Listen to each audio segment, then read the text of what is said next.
bird flu, food, and romance. What do these three things have in common?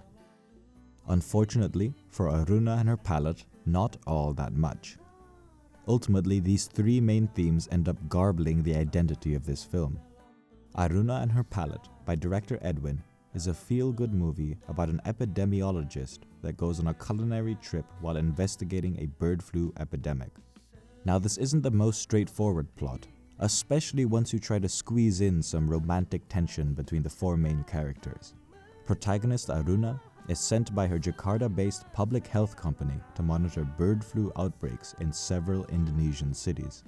Her friend Bono is a chef that is looking for both culinary inspiration and to fix Aruna's taste-challenged palate.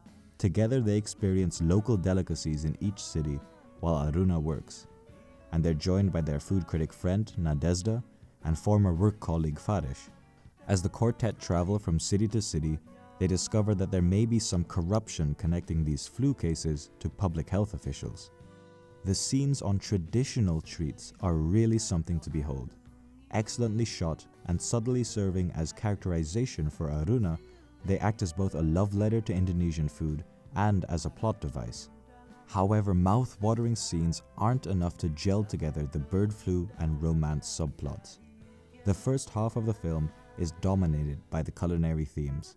Gradually, the romantic side of each character grows more important, and this isn't necessarily a bad thing, but the film can't seem to decide what it wants to emphasize: food, love, or conspiracy.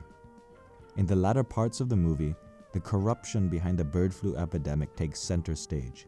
At least, it tries to. It feels rushed, almost forced, like the filmmakers felt like they had to readdress this point at the end of the film, just to tie everything together. It ends up making the concluding acts of the film, where each character gets their happily ever after, feel rushed as well, undermining the last hour and a half of characterization they got. Aruna and Her Palate definitely has an Indonesian drama feeling to it. It's what makes the romantic part of the film feel so major. It's just a shame that great characterization and amazing food is soured by a half-baked and forced conspiracy about flu.